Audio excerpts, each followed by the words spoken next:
যদিহে এতিয়ালৈকে আমাৰ এই চেনেলকেইটা ছাবস্ক্ৰাইব কৰা নাই চেনেলকেইটা ছাবস্ক্ৰাইব কৰি দিবা আৰু কাষতে থকা ঘণ্টা বুটামটো টিপি দিবলৈ একেবাৰে মৰমৰ ছাত্ৰ ছাত্ৰীসকল তোমালোক সকলোকে আমাৰ এই চেনেলটোলৈ স্বাগতম জনাইছোঁ। আজিৰ এই ভিডিঅ'টিত মই তোমালোকৰ বাবে লৈ আহিছোঁ গোৱালপাৰা ডিষ্ট্ৰিক্টৰ ক্লাছ 9ৰ এনুৱেল এক্সামৰ 2022-23 চনৰ হিষ্ট্ৰীৰ এখন কুৱেশ্যন পেপাৰ। চাই যোৱা কেনেকুৱা ধৰণৰ কুৱেশ্যন আহিছিলে 2022-23 চনত। ইয়াত দিছিলে the figures in the margin indicate full marks for the question. এক নম্বৰত কি দিছে চোৱা, আনচাৰ দ্য ফলোইং কুৱেশ্যন। তলত দিয়া প্ৰশ্নকেইটাৰ উত্তৰ দিবলৈ দিছে। 10টা প্ৰশ্ন দিছে, প্ৰত্যেকটোতে 1 নম্বৰকৈ। প্ৰথম কুৱেশ্যনটো দিছে চোৱা, কোনে আৰু কেতিয়া আমেৰিকা আৱিষ্কাৰ কৰিছিল? When and who discovered America. 2 number প্ৰশ্নত দিছিল চোৱা, ময়েই ৰাজ্য কথাষাৰ কোনে কৈছিল? হু ছেইজ আই এম দ্য ষ্টেট। উত্তৰবিলাক তোমালোকে যদিহে জানা কমেণ্ট বক্সত জনাবলৈ নাপাহৰিবা, আৰু যদিহে কৰি দিব লাগে কমেণ্ট বক্সত তোমালোকে জনাবা, মই চেষ্টা কৰিম তোমালোকৰ উত্তৰখিনি কৰি দিবলৈ। 3 নম্বৰ দিছিল ডাচ কেপিটেলৰ ৰচক কোন? Who was the writer of Das Kapital. Next question, 2 number, Plassey যুদ্ধৰ সময়ত বংগৰ নবাব কোন আছিল? Who was the nawab of Bengal during the battle of Plassey. Next question দিছিল প্ৰথম বিশ্বযুদ্ধৰ সময়ত ৰাছিয়াৰ জাৰ কোন আছিল? Who was the tsar of Russia during the world war 1। Next question, কোনে নিজকে বিদ্ৰোহীৰ সন্তান বুলি কৈছিল? Who said himself to be the son of revolution. Next question চোৱা, যি নম্বৰ, 1857 চনৰ বিদ্ৰোহৰ প্ৰথম শ্বহীদগৰাকী কোন আছিলে?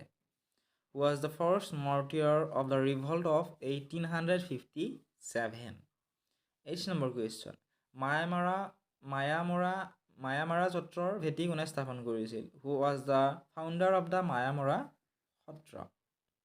নেক্সট দিছিলে মটক ৰাজ্যৰ ৰজা কোন আছিল? Who was the king of Matak kingdom. যে নম্বৰ দিছিল আমেৰিকাত মুঠতে কেইজন ইংৰাজ উপনিৱেশ আছিল? How many British colonies were there in America. 2 নম্বৰত দিছিলে কোন দুই বিদেশী শক্তিয়ে আমেৰিকাক সহায় কৰিছিল? Mention two foreign powers who had help America. ইয়াত দিছিলে 2 নম্বৰ। গতিকে জনাবাচোন যদিহে উত্তৰসমূহ জানা, ভুল হ'লে কমেণ্ট বক্সতে শুদ্ধ উত্তৰটো জনাই দিম। আৰু কুৱেশ্যন পেপাৰসমূহ যদিহে লাগে ডেছক্ৰিপশ্যনত থকা লিংকসমূহত ক্লিক কৰি ফ'ল' কৰি ল'বলৈ নাপাহৰিবা, তাত কুৱেশ্যন পেপাৰসমূহ পাবা। 3 নম্বৰত দিছিল আমেৰিকাৰ প্ৰধান ৰাজনৈতিক দল দুটাৰ নাম লিখা। Name the 2 main political parties of America. 4 নম্বৰত দিছিল ফৰাচী বিপ্লৱক প্ৰভাৱিত কৰা 2জন দাৰ্শনিকৰ নাম লিখা। Name 2 France philosopher who had inspired the cause of the revolution. 5 নম্বৰত দিছিল ভল্টেয়াৰ কোন আছিল? Who was Voltaire. 6 নম্বৰত দিছিল 1857 চনৰ বিদ্ৰোহৰ পতনৰ 2টা কাৰণ লিখা। Mention two causes of the failure of the revolt of 1857। 7 নম্বৰত দিছিল কমিউনিষ্ট মেনিফেষ্টৰ লেখক কোন আৰু প্ৰথমে কেতিয়া প্ৰকাশ পাইছিল? হু was the author of communist manifesto and when it was first published. 8 নম্বৰত দিছিল পেৰিছ সন্ধিৰ ফলাফল কি আছিলে? What was the outcome of the treaty of Paris. Question number 9 চোৱা, আমেৰিকাত স্থাপন কৰা ব্ৰিটিছ উপনিৱেশৰ 3টা বৈশিষ্ট্য উল্লেখ কৰা। What were the 3 main characteristics of the colonies that were established by the British in America. Question number 10 চোৱা, সংবিধান নিৰ্মাতা সংস্থাৰ গুৰুত্বপূৰ্ণ সদস্য কোন? Who were the important member of the constitution making body. Question number 11 চোৱা, এক্স-ৰেৰ আৱিষ্কাৰক কোন আছিল সুধিছে আৰু ইয়াক কি কামত ব্যৱহাৰ কৰা হয়? Who were the inventors of x-ray, for what purpose this is used.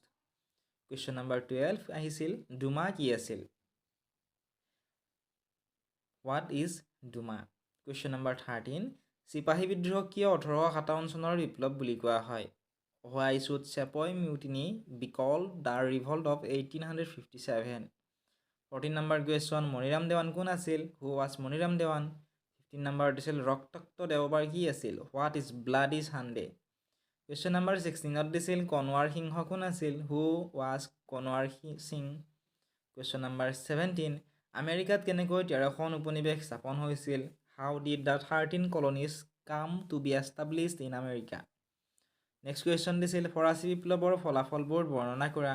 Discuss the results of the French revolution. Next question দিছিল শিল্প বিপ্লৱ কিয় বেলেগ দিশত নহয় বেলেগ দেশত নহয় প্ৰথমে ইংলেণ্ডত হৈছিল why did industrial revolution first start in Britain but not in other countries question number 20 চোৱা ৰাছিয়ান বিপ্লৱৰ আন্তৰ্জাতিক আবেদন কি আছিল what was the international appeal of the Russian revolution next 21 number question 1857 চনৰ বিদ্ৰোহৰ তৎকালীন কাৰণ কি আছিল what was the immediate cause of the revolt of 1857 next 22 number question captain Wellse কিয় অসমত দুবাৰ অভিযান চলাইছিল why did captain Wells led the two expedition to Assam 23 number question দিছিল কৃষি ক্ষেত্ৰত শিল্প বিপ্লৱৰ অৰিহণা কি আছিল how was the agricultural sector was affected by industrial revolution question number 24 চোৱা চৰ্ত বিলোপ নীতি কি আছিল what is doctrine of lapse 25 number question আহিছিল প্ৰাইক প্ৰথা কি what is pike system 26 number দিছিল write short note any two চমুকৈ লিখিব দিছিল 6 নম্বৰ কৈ দিছিল টোটেল 12 নম্বৰ যিকোনো দুটাৰ বিষয়ে ইয়াত দিছিল ষ্টেটছ জেনেৰেল পেৰিছ কমন তাৰপিছত দিছিল এডভান্স অফ মেডিকেল সায়েন্স যিকোনো দুটাৰ বিষয়ে শ্বৰ্ট নোট লিখিব দিছিল এইখিনি আহিছিল এইখিনি আছিল আজিৰ এই ভিডিঅ'টিত যদি ভিডিঅ' চাই ভাল পাইছে বা উপকৃত হৈছা ভিডিঅ'টো লাইক কৰি দিয়াৰ লগতে চেনেলটো ছাবস্ক্ৰাইব কৰি দিবলৈ নাপাহৰিবা আৰু উত্তৰখিনি যদি কৰি দিব লাগে কমেণ্ট বক্সত কমেণ্ট কৰি